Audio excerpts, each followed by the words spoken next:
So the first thing I do when I come into work in the morning is I get my bunker gear and I take it and put it on the truck. So this part of the station right here is where we keep all of our bunker gear. So this is what we wear inside of fires. So if you look right here, this is my locker, and I have a bunker coat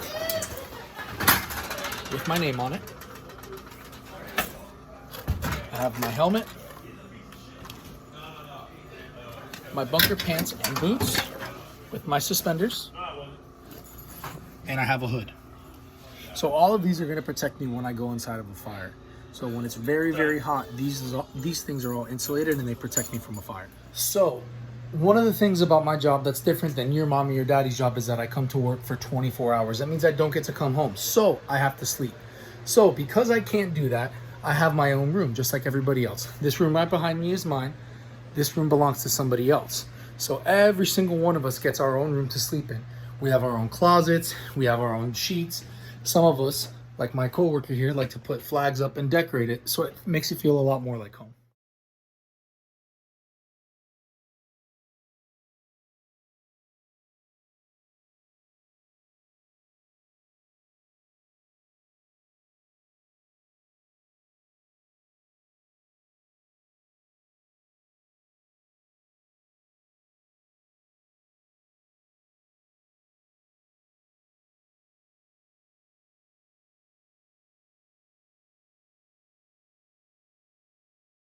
So boys and girls, this is our TV room. We designed this ourselves, put the floors in.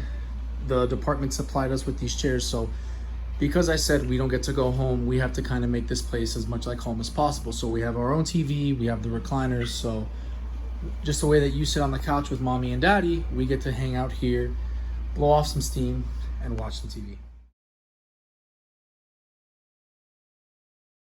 Fire station, we have a couple different trucks. This is the truck that I run. This is called the engine.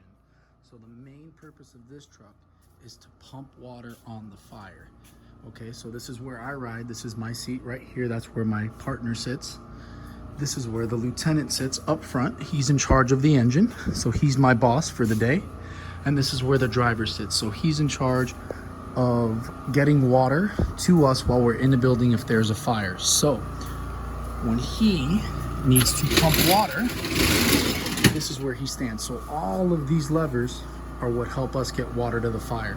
This is a chart that lets us know, depending on how big the building is, how long the hose is, how much water needs to be pumped, and at what pressure. Okay, so there's another compartment here. This is for CPR. It wraps around somebody's body and it helps us do compression so we don't have to do them and we don't get tired. So we can focus on giving people medication, because this truck not only goes on fire calls, it also goes on medical calls as well.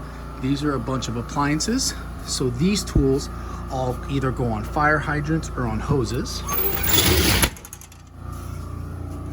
This compartment here, you have a big hose line, you have cones. This is called a coil pack, so that goes on our shoulder, and that helps us take lines into buildings that don't have access to a hydrant that are close by. Those are fire extinguishers. I'm sure you see some of those on the wall at the school.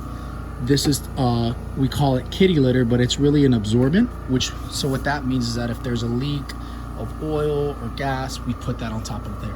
And then there's some other tools. We have flares, hose clamps, bleach. This is for blood, just in case if we have a call and somebody bleeds a little bit, we keep everything safe with that for everybody else. Okay.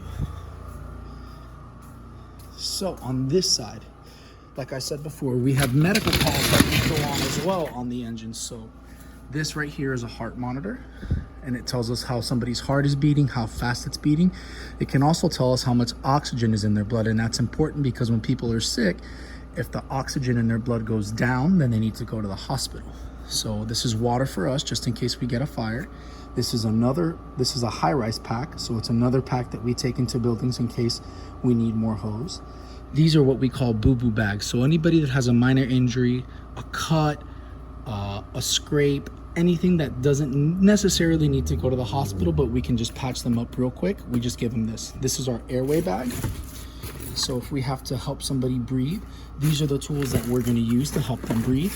We have oxygen, and this box is the med box, and that has all of the medications, okay? So moving on,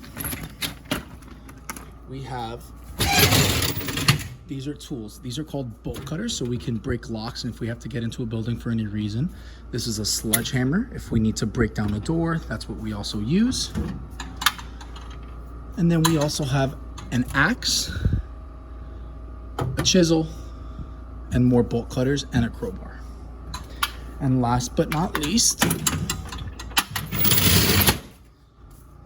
we have our tools. So these are our power tools. So this is called a cutter's edge. So when we have to cut a roof on a fire sometimes to help ventilate the building, this is what we're going to use. This is called the K12 saw. This is a very, very, very good tool. It also helps us cut open roofs and other things like that. This is an electrical fan. So if we need to blow smoke out of a building after a fire, this is what we're going to use. And this is a gas powered fan. So if we have to blow smoke, we can put this on one end of the building. It will suck the smoke out from this end and blow it out. And this will push the smoke from here into the building so the other one can pull it out. And this is just gas, some cords and other things like that. These are called jump lines. So if we have a fire, these are the main hoses that we're gonna pull off the truck, and then the high rises that I showed you in the back are gonna be used to extend after. So one last look. This is engine 1, and I'm gonna show you ladder 1.